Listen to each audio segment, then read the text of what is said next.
Hello दोस्तों, Rana classes में आपका स्वागत है। तो आज मैं आपको बीएसएससी इंटर लेवल जो सेकंड की फॉर्म भरा रही है उसमें बहुत सारे लोगों ने फॉर्म भर दिया होगा और बहुत सारे लोग भरने जो लोग भर दिए उनका तो कोई उपाय नहीं है।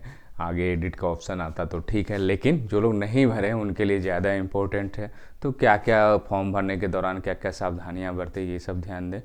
और आप लोगों ने बहुत सारे लोग, क्योंकि यूट्यूब पर आपने देखा होगा कि बहुत सारे लोग ऐसे भी हैं जो बीएसएससी इंटर लेवल में सेलेक्ट नहीं हुए थे, लेकिन यूट्यूब चलाना था तो वो लोग झूठ भी बोल दिए कि सिलेक्शन हो चुका। तो ऐसे लोग भी हैं जिनको जानकारी नहीं है, तो उनसे थोड़ा सा सावधान रहिए, क्योंकि बहुत सारे लोग कुछ भी झूठ बोलने के लिए तैयार हैं कि सिलेक्शन हो गया है, मैं ये हूँ वो हूँ। बहुत लोग किए हैं, तो इसलिए मैं आप लोगों को आज ये बताऊँ, जो लोग कम से कम बचे हुए हैं वो ध्यानपूर्वक देखें। ये आपकी वैकेंसी जो है आप खुद भी कर सकते हैं। इसमें 19/9/2023 को आप यहाँ ये जो आपके एडवर्टीजमेंट आई थी उसको सबसे पहले होता क्या है कि लोग हैं जो कि खुद पढ़ते नहीं हैं, और फिर अगर पढ़ने के बाद कन्फ्यूजन हो तब कोई बात है, लेकिन लोग पढ़ना ही नहीं चाहते हैं। इसमें कहाँ पर लिखा हुआ, तो पहले कम से कम है जो कि आप पढ़ लें, उसके बाद है जो कि तो ये आप देख रहे होंगे कि आपके जो पद हैं, बाकी ज़्यादातर देखेंगे कि टाइपिंग के पद हैं। निम्न वर्गीय लिपिक में सभी में लगभग जो कि अनिवार्य है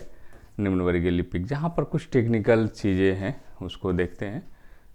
निम्न वर्ग फाइल एरिया निरीक्षक में क्या चाहिए, इंटरमीडिएट और साइंस में चाहिए। अगर साइंस में है तो ये पद के लिए है, अगर आर्ट्स से तो और उसके अलावा है तो नहीं होगा। उसी तरह कुछ टेक्निकल अगर पद देखें, कंप्यूटर तथा टंकन एमएस ऑफिस का ज्ञान, ये सब है, इसके लिए क्या सर्टिफिकेट चाहिए वो आगे आपको दिखाएंगे। तो ज़्यादातर निम्न वर्गीय लिपिक का ही है, शॉर्ट हैंड है, टाइपिंग। तो कुल पदों की संख्या राजस्व कर्मचारी का जो आपको है 11,098 थी, जो बाद में बढ़कर 12,000 से ज़्यादा हो गई थी। तो ये पद है जो कि आप देख सकते हैं। और इसमें जो मेन चीज़ आपको देखना फॉर्म भरने के समय खासकर, ये सब तो आप देखेंगे ही कि आपकी डेट ऑफ बर्थ पूरी हो रही है नहीं हो रही है। बहुत लोगों को मैक्सिमम एज भी समझ में नहीं आ रहा था, कि मैंने बताया कि 1/8/2015 है आपको मैक्सिमम एज, उसमें कोई कन्फ्यूजन नहीं है। और न्यूनतम एज के लिए है जो कि 1/8/2023 होगा। परीक्षा प्रक्रिया ये सब तो आप जानेंगे, आज चर्चा करेंगे कि आपको यहाँ पर आपको जो कि ऑनलाइन आवेदन भरते समय जो कि किसी भी प्रकार की त्रुटि के लिए जो कि आयोग जिम्मेवार नहीं होगा। मतलब आप गलती करेंगे तो दूसरे कोई क्यों जिम्मेवार होगा। ऑनलाइन आवेदन के किसी सुधार या परिवर्तन हेतु समर्पित अभ्यावेदन, मतलब आवेदन अगर आप देते हैं तो उस पर विचार नहीं है, पहले ही कह दिया गया, लेकिन लोग क्या करते हैं, भेज देते हैं। अभ्यर्थी के नाम, माता पिता का नाम मैट्रिक या समकक्ष के प्रमाणों अनुसार होना चाहिए। तो बहुत सारे लोगों का क्या है, मैट्रिक हो गया, इंटर में मान ली मैट्रिक में गलत है और इंटर में सही, तो इंटर वाले नहीं, मैट्रिक में अगर गलत है तो उसी के अनुसार डालिए, या सुधरवा ले, अगर अभी भी समय है तो सुधरवा ले, अगर नहीं है, लेकिन मैट्रिक के अनुसार होना चाहिए। वहाँ पर आपको ऑब्जेक्शन करेगा कि आपका क्यों गलत है। मान ली इंटर में सही है आपका माता पिता का नाम और मैट्रिक में गलत है, तो आपको वही डालना है। सभी अभ्यर्थी अपनी कोटि की प्रविष्टि सावधानी पूर्वक, मतलब कैटेगरी बीसी, ईडब्ल्यूएस, जनरल, ये सब ध्यान, अगर ये आपने गलती कर दिया तो आपका जान जाइए कि आपको जनरल में सिलेक्शन मैक्सिमम है जो कि हो सकता है। उसके अलावा आपके पास कोई चारा नहीं है, क्योंकि कैटेगरी बहुत सेंसियर चीज़ है। अगर एडिट का ऑप्शन अभी देती है तब उपाय है, क्योंकि उसके आधार पर क्या होता है कि आप मान लीजिए गलत आप है बीसी और आपने भर दिया ईबीसी, तो उसके आधार पर रिजल्ट तैयार हो गई तो अब तो दिक्कत हो जाएगी। उसके बाद है जो कि जिनकी 40% या उससे अधिक है, वही है ऑनलाइन आवेदन में अंकित श्रुति लेखक की आवश्यकता नहीं है, यस या नो इसमें करना है उनके लिए जो दिव्यांग है। अभ्यर्थी ऑनलाइन कोर्सेज में लाइव फोटो वेबकैम, उसके लिए आपको दिशा निर्देश भी दिया गया था, आगे उसके अनुसार करना था। अभ्यर्थी ऑनलाइन भरते समय अभ्यर्थी को सुनिश्चित नहीं माना जाएगा कि अंतिम निर्णय होगा। योग्यता संबंध प्रमाण पत्र वही होंगे जिनका उम्मीदवार उल्लेख आवेदन पत्र में किया। ऐसा नया चीज़ है जो कि आपको उस समय नहीं देना है, काउंसलिंग के समय जो आप भर रहे हैं वही देना है। बहुत सारे लोग क्या करते हैं कि नया दे देते, उस समय सर्टिफिकेट बनाते नहीं मैंने बना नया, ये तो गलत है, तो आपको विज्ञापन में ही लिख दिया गया है। फिर क्या है, अभ्यर्थी को सभी वांछित प्रमाण पत्र मूल में काउंसलिंग के समय सत्यापन हेतु प्रस्तुत करना नहीं। प्रमाण पत्र मूल में काउंसलिंग के समय प्रस्तुत नहीं करने पर रद्द होगी, इस संबंध में आयोग निर्णय अंतिम होगा। और मतलब ये इस समय तक। और लास्ट लाइन में आप देख सकते हैं कि लिखा हुआ ऑनलाइन आवेदन से उनके पास सभी वांछित प्रमाण पत्र एवं अंक पत्र मूल रूप में उपलब्ध होना चाहिए। ये जो है बहुत सारे अभ्यर्थी जो नहीं समझ पाते। और कहीं ना कहीं है जो कि ये लापरवाही बहुत बड़े स्तर पर करते हैं, खासकर इंटर लेवल के अभ्यर्थी। उनको लगता है कि पहले ऐसा हो गया है, कोई दिक्कत नहीं हुआ, तो इस बार भी दिक्कत नहीं होगा। तो ये सब आपको नहीं करना है। और ये अभी है जो कि जो भी है उसी के अनुसार, अगर नहीं है तो नहीं भरे, कोई फ़ायदा नहीं है। अगर आप बहुत सारे, और आगे मैं बताऊंगा कि इंटर लेवल के लिए कौन कौन सी कागजात है जो कि ज़रूरत है, और ख़ुद भी देख सकते हैं, किसी के बहकावे में और गलत जानकारी के चक्कर में नहीं फंसना है। तो ये तो आपका विज्ञापन हो गया जिसको आपको खुद पढ़ना है। बहुत से लोग फॉर्म भरने के समय पढ़ते नहीं हैं और सोचते हैं कोई आकर पूरा बता दे पहले। उसके बाद अगर आपको क्या क्या डॉक्यूमेंट्स लगती है ज़रूरत, क्योंकि काउंसलिंग जो इंटर लेवल फर्स्ट की हुई थी, तो इसको आप खुद भी डेट भी मैं बता देता हूँ। आप नीचे चले जाएँ 7/12/2021 में चले जाएँ, 7/12/2021 में जाएंगे तो एक ही डेट का है 7, और यहाँ पर है जो कि आपको क्लिक कर देना। 7/12/2021 ये इंटर लेवल फर्स्ट का है, क्या क्या काउंसलिंग में खोजा गया था उसको जब आप खुद भी अध्ययन करेंगे तो बहुत ज़्यादा है जो कि अभी से क्लियर हो जाएगा कि क्या क्या प्रॉब्लम्स है जो कि उस समय आती है, जिसको है जो कि अभी से ही अगर सुधार दिया जाएगा तो अच्छी बात, क्योंकि बाद में आपके कोई ऑप्शन नहीं, कोई बचाने वाला नहीं है आपको कि आपके जो कि रिजल्ट है जो कि रद्द हो जाएगी। तो ये आप देख सकते हैं इंटर लेवल फर्स्ट का काउंसलिंग के समय जो कि क्या क्या वांछित कागजात चाहिए। तो ये पूर्ण रूप से भरा हुआ, निर्धारित स्थान पर हस्ताक्षर चिपका हुआ फोटो जो प्रपत्र रहेगा उसको भरना है। दूसरा क्या, बिहार कर्मचारी द्वारा आएगा लिखित परीक्षा एवं प्रारंभिक परीक्षा है तो निर्गत प्रवेश पर, ये भी आपको रखना। बहुत सारे लोग क्या करते हैं, परीक्षा देते हैं और इस आशा में रहते हैं कि मेरा खराब गया है या अच्छा भी गया तो ध्यान से नहीं रखते, तो वो आपको परेशानी हो सकती है। और ज़्यादातर परेशानी लोगों को होती है, वो रखते नहीं हैं। रखना है आपको मैट्रिक अथवा समकक्ष उत्तीर्णता मूल अंक एवं प्रमाण पत्र, मतलब दोनों होना चाहिए। जो आपने, बहुत सारे लोग क्या होता है करेक्शन करते हैं, दोबारा मैट्रिक करते हैं या पहला अमेंडमेंट मैट्रिक करते हैं या उसमें कुछ सुधार था, तो जो नया वाला है उसको है जो कि आपको डालना है। अगर अभी है तो बाद में आप सुधार करके डालते हैं तो ऑप्शन रहेगा कि चलिए मैंने बाद में करवाया तो कौन सा नहीं, तो जो आपने सुधार कर डलवाया उसको है जो कि आपको करना है। मैट्रिक मूल अंक प्रमाण, जैसे मदर ये फादर नेम गलत है, आपका नाम गलत है, तो जो सुधार कर है उसको डालना है। इंटरमीडिएट अथवा समकक्ष उत्तीर्णता का मूल अंक एवं प्रमाण पत्र, मतलब दोनों चाहिए। बहुत सारे लोग प्रोविजनल रखते नहीं, आप प्रयास करें कि आपको अंक पत्र और जो प्रमाण पत्र है ओरिजिनल होना चाहिए।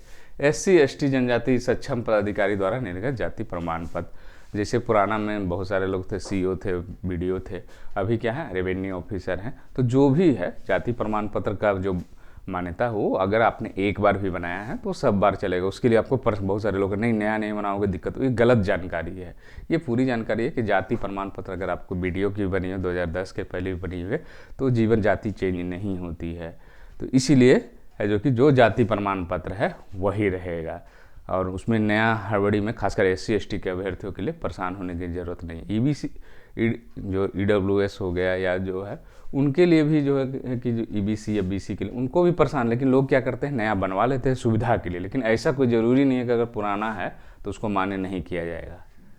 पिछड़ा वर्ग एवं, और ये है जो कि अभी का होना चाहिए। बहुत सारे लोग क्या करते हैं कि अभी बनवाए नहीं रहते, फॉर्म भर देते हैं और उसके बाद है जो कि कहते हैं बाद में बनवा लेंगे, मेरा तो ओरिजिनल है नहीं।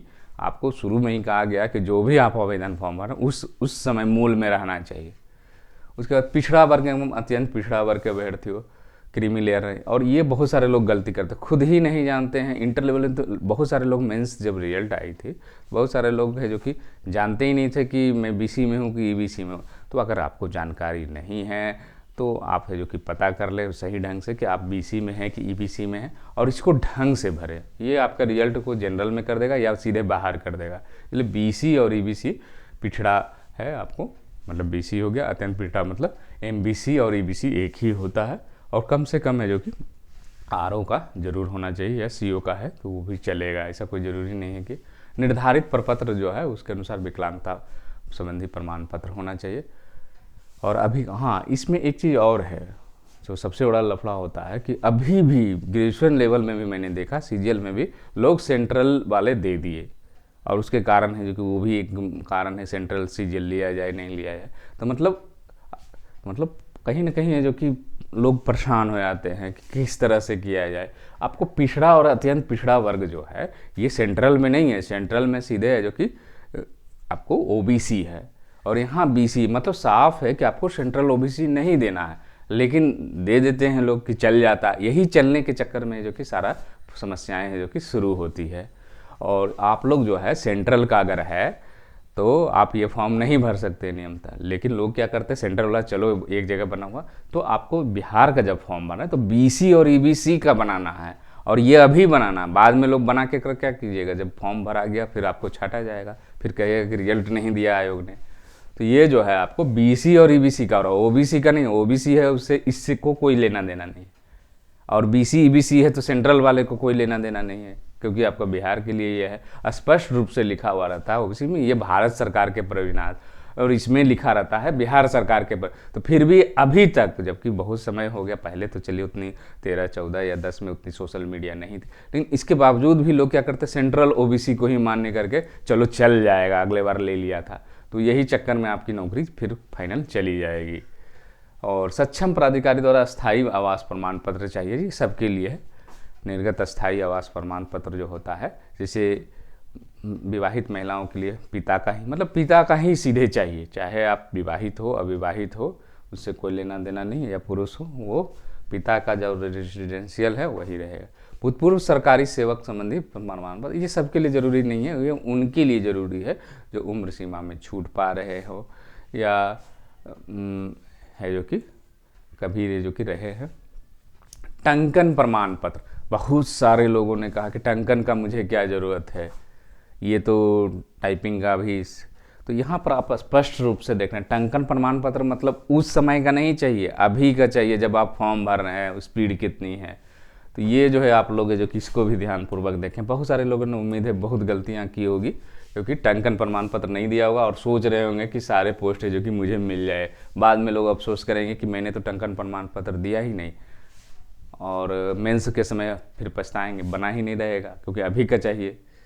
इसीलिए टंकन प्रमाण पत्र है जो कि आपको इंग्लिश और हिंदी में, अब कुछ लोग कह रहे हैं कि टाइपिंग कंप्यूटर टाइपिंग वाला चाहिए कि जो नॉर्मल टाइपिंग, दोनों का चलेगा, क्योंकि इसमें टंकन प्रमाण पत्र ये नहीं कर रहा है, भले ही परीक्षा आपकी कंप्यूटर पर ली जाएगी, लेकिन ये चलेगा। आशु लेखन, अगर आप आशु लेखन अच्छी है तो इसका भी सर्टिफिकेट है जो कि अभी का चाहिए, बाद का नहीं चाहिए, इसीलिए जो कि ये भी ज़रूरत पड़ेगा। कंप्यूटर दक्षता, यहाँ पर स्पष्ट रूप से MS ऑफिस का ज्ञान उसमें हो, या बेसिक वर्ड प्रोसेस, इतनी ही आवश्यकता। बहुत सारे लोग कहते हैं मैं तो BCA हूँ, मैं MCA हूँ, तो ठीक है वो है आपकी, अगर स्पेशल डिग्री में है तो ठीक है। कुछ लोग कहते हैं मेरे एक विषय में है, लेकिन यहाँ पर आपको ज़रूरत सिर्फ क्या है कि आपको MS ऑफिस बेसिक, इसका भी प्रमाण पत्र 3 महीने 6 महीने जो भी रहे वो चलेगा। और ये क्या है, ये जो है ये स्पेशल एक पोस्ट के लिए था, ऐसा नहीं कि सारे पोस्टों के लिए था, ये क्योंकि डिप्लोमा पर एक पोस्ट थी उसके आलोक में ये था कि सरकारी संस्थान में अगर ये डिप्लोमा है तो आपको कोई ज़रूरत ही नहीं है, या BCA है तो ये आपको चल जाएगा, उसमें कोई दिक्कत नहीं है।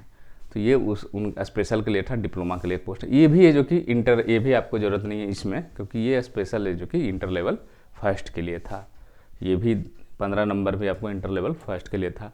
विदेशी भाषा भी आपको कोई वैकेंसी नहीं है, 14, 15, 16 ये जो है आपको एकदम ज़रूरत नहीं है इस बार। उसके बाद है फोटो युक्त पहचान पत्र, आधार कार्ड तो ले जाने वाली है, बाकी जो है तकनीकी वांछनीय योग्यता संबंधी प्रमाण पत्र है जो कि यहाँ पर आप देख सकते 31/10/14 यहाँ लिखा हुआ है, मतलब इंटर लेवल की जो लास्ट वैकेंसी की डेट थी उस डेट तक होना चाहिए। और क्या है, उस अनुसूचित जाति जनजाति प्रमाण पत्र है जो कि 31/10/14 है, जो लोग बाद में भरे थे उनके लिए, मतलब उसके बाद का मान्य नहीं होगा, ये काउंसिलिंग में लिखा जा रहा है। उसकी तरह पिछड़ा वर्ग तो वही डेट दिया गया है, और जो लोग अब 1 वर्ष से पुराना रहता है वो फॉर्म है जो कि भरते हैं। और यहाँ पर इस तरह से रहता है आपको उस समय का प्रारंभिक परीक्षा, मुख्य परीक्षा में क्या आप बिहार सरकार के अस्थायी सेवक हैं नहीं हैं सरकारी, तो ये सब प्रमाण पत्र है जो कि सब है जो कि उस समय काउंसिलिंग के समय का है, मतलब ये सब चीज़ है जो कि आपको मांगा जाएगा। BC और 1 वर्ष से अगर अधिक पुराना रहेगा, लेकिन पुराना रहेगा चलेगा, लेकिन नहीं बना है BC या EWS नहीं बना है, क्योंकि इसमें EWS का चर्चा इसलिए नहीं है कि इस समय EWS नहीं आया था। और EWS वाले क्या करें, तो EWS वाले अगर 22-23 का है तो चलेगा, कोई दिक्कत नहीं है। 21-22 का है तो दिक्कत हो सकती है। तो कम से कम अगर जो लोग भर दिए वो ठीक है, लेकिन नया अगर बनती है 22-23 का तो उसको होना 23-24 का नहीं चाहिए, क्योंकि 23-24 चल रहा है। और यहाँ पर आपको सब भरना पड़ेगा। ये आप, इसीलिए मैं कह रहा हूँ खुद भी देख ले जाकर क्या क्या चीज़ उस समय जरूरत, मैट्रिक इंटर आशुलेखन का आपको जिक्र करना है, उसकी संस्थान से पास किए उत्तीर्णता तिथि क्या है, श्रेणी क्या है, कंप्यूटर दक्षता में उसका क्या सर्टिफिकेट है, चाहे मान ली डिप्लोमा DCA अगर किए हो तो उसका क्या है। बाकी ये सब तो बताया कि उसमें ज़रूरत नहीं है। तकनीकी योग्यता ये सब जो उसके लिए था, तो ये मैं घोषणा करता हूँ कि ये वो, तो ये सब चीज़ें हैं जो कि आपको, और ये जो बताया कि अगर 1 साल का पुराना रहे, जैसे अभी वैकेंसी आई, अभी जो मान लीजिए 2023 है और आपकी BC और EBC, ये सिर्फ BC और EBC के लिए है, तो आपको अगर 1 साल पुराना है तो एक गाइडलाइन आया था, मान लीजिए 2022 के पहले का है, 21 का है, 18 का है, 14 का है, BC और EBC बनी हुई, तो आपको परेशान होने, आपको ये फॉर्म है जो कि 18-20 जो कि भरना पड़ेगा। मैं ये हूँ और समुदाय का हूँ, और यहाँ जो है OBC पिछड़ा वर्ग, अत्यंत पिछड़ा वर्ग, ये सब के रूप में मान्य है। मैं यह भी घोषणा करता हूँ कि 8-9-93 ज्ञापन अनुसूची संबंधित नहीं हूँ, और ये रोल नंबर दिया हुआ था कब कब हुआ।